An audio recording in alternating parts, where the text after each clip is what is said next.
Kisah ini bercerita tentang seorang tukang tambal ban tua bernama Harun, yang kehilangan segalanya, anak, istri, serta rumah, karena kemiskinan dan ketidakadilan.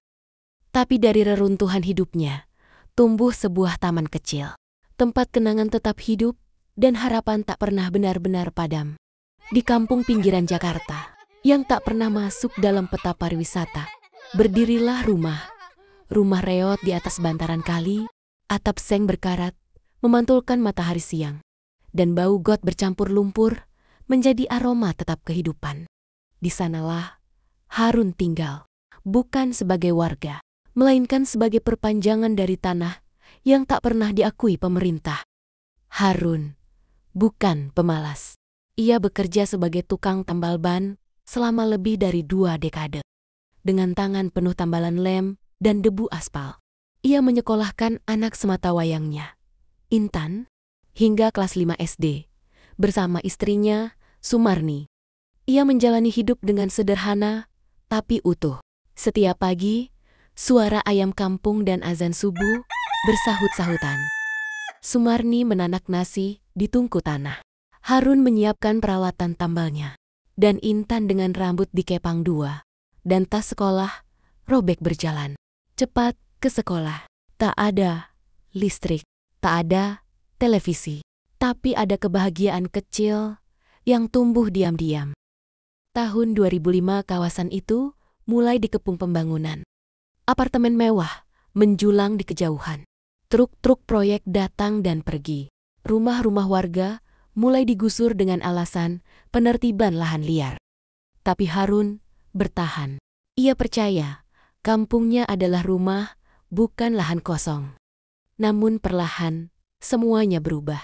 Tukang tambal ban mulai kalah oleh toko servis modern. Pelanggan hilang, pendapatannya menyusut, jadi recehan. Sumarni mulai sakit-sakitan. Batuk berkepanjangan karena udara penuh debu proyek. Harun membawa istrinya ke puskesmas, tapi ditolak karena tak punya kartu BPJS aktif. Mereka dianggap tidak memiliki domisili sah. Aku nggak butuh belas kasihan. Kata Harun saat itu. Cuma keadilan yang seharusnya milik semua orang. Tapi keadilan hanya diam. Di tengah krisis, Intan justru makin bercahaya.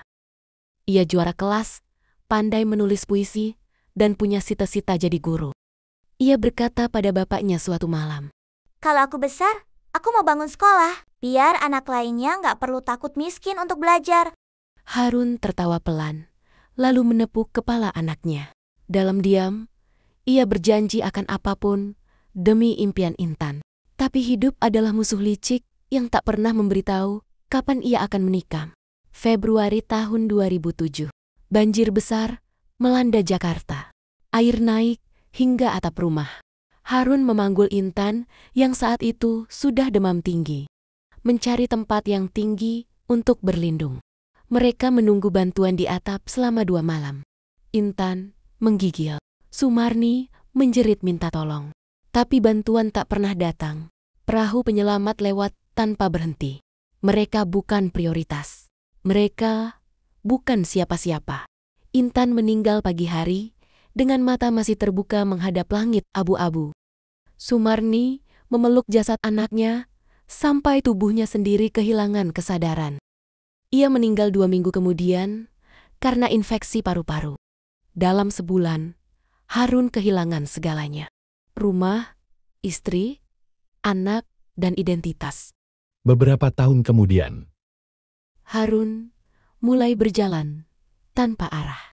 Ia tidur di emper toko, makan dari sisa nasi kotak dermawan, dan mulai mengumpulkan botol bekas. Bukan karena ingin jadi pemulung, tapi karena hanya itu yang tersisa. Gerobak kayunya ia buat dari sisa papan iklan. Roda-roda diganti sendiri dari bangkai kursi kantor. Setiap hari, ia berjalan lebih dari 12 km. Setiap malam, ia bicara dengan orang yang sudah tiada. "Nak, Bapak belum nyerah, tapi Bapak capek." Tahun berganti, orang-orang baru berdatangan ke Jakarta. Jalan semakin sempit, kebaikan semakin langka. Harun jadi bagian kota yang tak terlihat.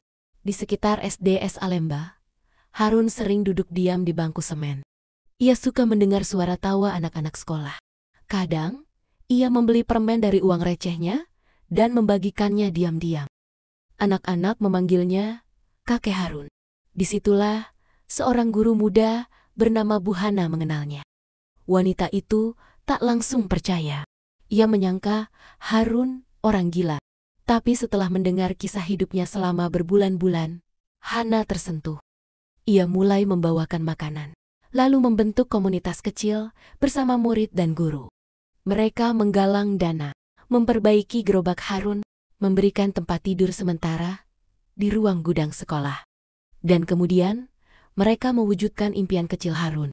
Beberapa bulan kemudian, di bekas gang tempat Intan dulu bermain, dibangun taman kecil. Tidak megah, hanya beberapa pot bunga, bangku dari ban bekas, dan mural wajah anak-anak dengan kutipan semua anak berhak punya mimpi.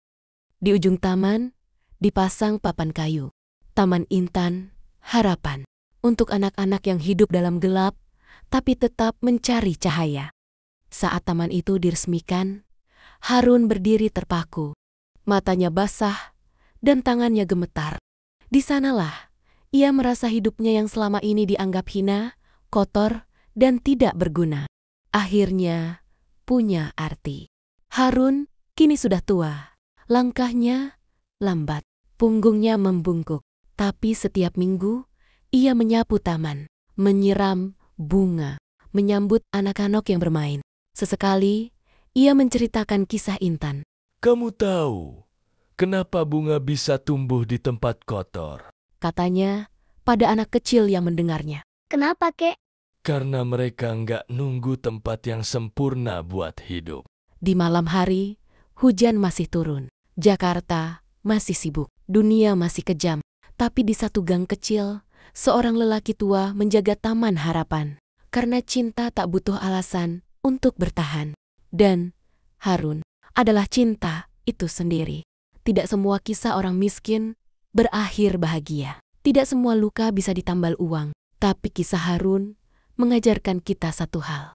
Bahwa meski dunia menghancurkan kita berkeping-keping, selama kita masih memeluk kenangan dan menyiram harapan, kita belum kalah sepenuhnya. Karena kadang, yang tersisa dari hidup bukan harta, melainkan taman kecil yang tumbuh dari air mata.